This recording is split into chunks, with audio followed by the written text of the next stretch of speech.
yet. Yeah. I believe that what happened really is that the ship that you mentioned of St. Vincent that was going to Cuba, that there was a mutiny on board. Okay, there was a mutiny on board, and I think the Africans who were on board killed the Europeans and the Summer Shore.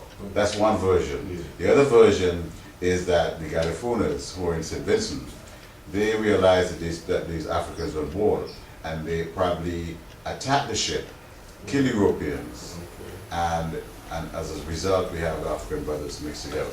Now the European version is that there was a shipwreck, you know, and the Africans were on board. But if you're on a ship with the slave ship, if the African were a slave, if the Africans were chained and inside the hull of the ship, how could they swim ashore?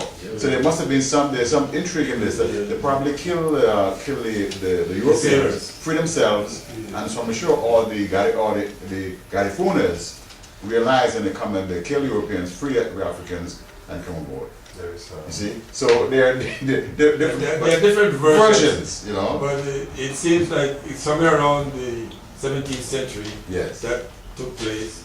The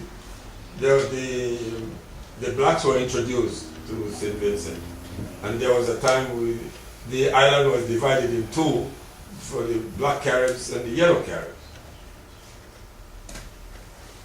Anyhow, that's history. That's a part of history. And you know what I find very fascinating? That happened in 1635, they told us. And in 1638, which is only 3 years difference, a group of pirates from Scotland landed at the mouth of a river in Central America, in Bay of Honduras, and established Belize, and started logwood, cutting logwood. And the logwood industry was established. They needed labor force, so they brought slaves from Jamaica, and then Belize started. In 1798, the Battle of St. George's came. The baymen and the slaves drove back the intruders who were the Spaniards.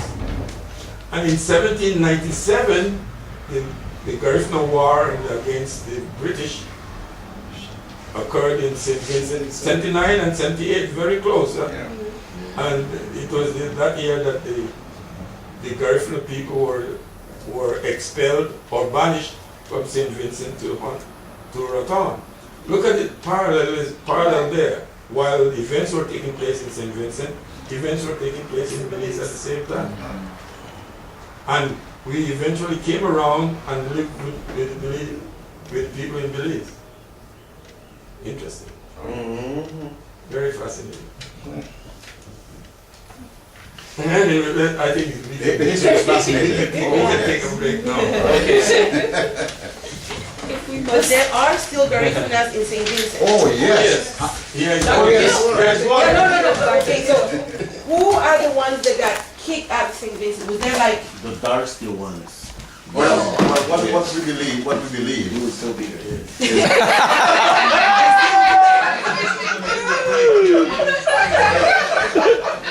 It's all right. I don't believe in this distinction between the black Caribs and the yellow Caribs, because that was a word. It's called divide and conquer. When the British came, they always make distinctions. But the Garifunas, the yellow, the black, they were fighting together. They had one common enemy, the British. They fought against them, belligerently. And after the war was finished, the ship sunk. They sent some of my brothers who were camped from Balisol, but the others who remained there, and the ones who remained in St. Vincent, they forbid them against death. You shall not speak any word of the language of the Garifuna. You shall not practice the culture. You shall not do anything at all. And they banished them to a very remote part of the island, a place called Sandy Bay, where I was born. And from then on, the word of the language, they're old people. They knew a few words like Yereba and Dumale. There's Dumale water. But those are the only words that I know. And the other folks in the island looked down on the Carib people. They said that they were cannibals, that they were all this name, they were eating people and all that stuff. There are a lot of derogatory terms that they use for the people who remain. It is only recently, about maybe 20 years ago, with the Black Revolution coming on, people started recognizing that these people were really warriors. They were independence fighters. And now the Chatrier, he is now the first national hero of civilization. Wow. Okay, so it's an interesting term that occurred. I have a question. Sure. How do you refer to yourselves? As Garifuna? Oh yes. Okay, so you Okay, still yes. refer to yourself as Garifuna, Yes, but we without were the... called Caribs before. Okay. The Caribs, that was our name. The Carib people from Sandy Bay. And then we evolved into Garifuna. Okay. So what is Kalinabu? That's for the Kalina. Indians. Those are the Indian Kalipuna. Kalina, those are the Indians that there. And then there's another term for the That's coming for from the Indian that. Carib. The way that sounds change from region to region, and that's all it is. That's what I Or thought. from the Orinoco Valley. Yes. I went to when I went to Barbados, I went to the museum, and they was talking about the Arawak and the Carib, and they said how it used to be Carib in Barbados, but the Caribs left a long time ago to the other islands. They said, right? But the name that they put for this, they didn't call the Arawak, they call them Locono or something like that. And then the Carib was Kalipuna, and it shocked Which me. is from that too. It shocked me, because I said, what a similar it is. And I raised my hand, I told the tour guide, I said, I'm Garifuna. I said, and, it was a big, it was a happy thing. Right. But that's where it descends from. What I've heard from some people is that Garifuna is an Africanized Carib Arawak language. I don't know, but that's what I've heard from some people. It's an Arawak-based language with the Carib words, and it's just taking Kalinga and Kalipuno, and just as it translates into a different region. It comes to the harder. If you do ka and ga, it's the same sound, but one's but called different voiced and one's spelling. called voiceless. And the same thing with the L and the R. They're in the same placement. They're just changed. So as languages evolve, that's what. I was doing a festival and I was selling Garifuna products. And I met this one lady from Antigua, Barbuda, Bermuda. and I met also, she was with a lady from Trinidad and Tobago.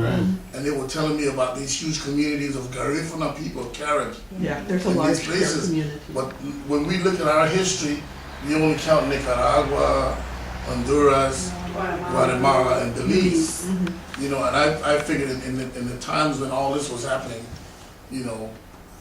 there's a possibility that Garifuna people could be all over the Well, there's country. St. Vincent Dominica. Dominica. Dominica. Dominica. What happened really is that St. Vincent is a very mountainous island. It is very and it's extremely it's a volcanic island. And it's extremely rich. You can put anything in the ground, it grows. and what happens really is that when the English came, they killed off all the other Garifunas from the other islands, and St. Vincent was the Reservation? the headquarters of the Garifuna civilization. And the people heard about these people, the Garifunas in St. Vincent, and all of the other islands, the slaves, they ran away and came to St. Vincent as their haven. Yes. And as a result of that, we had all these folks, but from the other islands, they killed them. They all died. In Grenada, they all died. There's no remnants of that there. In St. Lucia, no remnants of the Garifunas. In all the other islands, maybe except Dominica and Martinique, and I think Puerto Rico, I think they call it Taínos. Yes, Taíno was over there. But St. Vincent was the real headquarters. Yarume was the headquarters of the Garifuna civilization. And what is very interesting too is in 1772, 73, 4, the same time that the Americans were having the revolution here, it was the same time that the Garifunas were fighting against the English.